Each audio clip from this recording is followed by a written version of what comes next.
Hello students, see the question. If the sum of binomial coefficient in the expansion of x plus y raised to n is 256, then the greatest binomial coefficients occurs in which of one of the following terms? And the options are given 3rd, 4th, 5th and 9th. 2025च्या NDA येण्याच्या झालेल्या exam मध्ये हा विचारला गेलेला question आहे. यात बघूयात सुरुवातीला त्यांनी क्लिअरली म्हटलेलं आहे की इथे x plus y bracket raise to n is equal to 256 दिलेला आहे.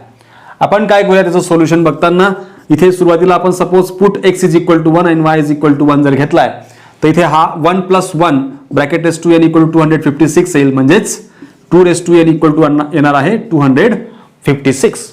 यात 2 रेज टू n हा कधी 2 रेज टू 8 असताना हा आपल्याला 256 मिळतोय. त्यावरून आपल्याला n ची व्हॅल्यू ती डायरेक्टली मिळते आणि n म्हणजे त्या ठिकाणी रेज टू जी जर n असेल तर बायनॉमियल थेरम नुसार आपण शिकलेलो आहोत. तर या ठिकाणी n+1 एलिमेंट्स असतात, टोटल टर्म्स त्या ठिकाणी असणार आहेत. त्यामुळे n+1 जर टर्म्स आहेत तर 8 + 1 इज इक्वल टू 9 टर्म्स त्या ठिकाणी टोटल्स आहेत.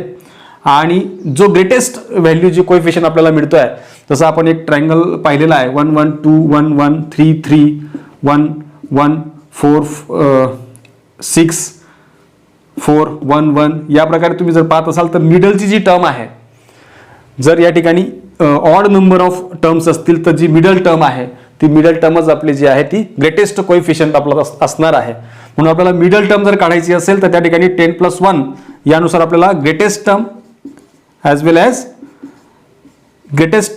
ॲज मिडल टर्म आपल्याला मिळणार आहे.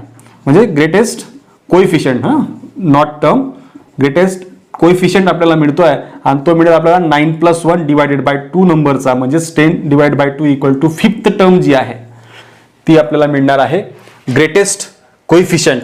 आणि आपला ऑप्शन असणार आहे सी ऑप्शन 5th.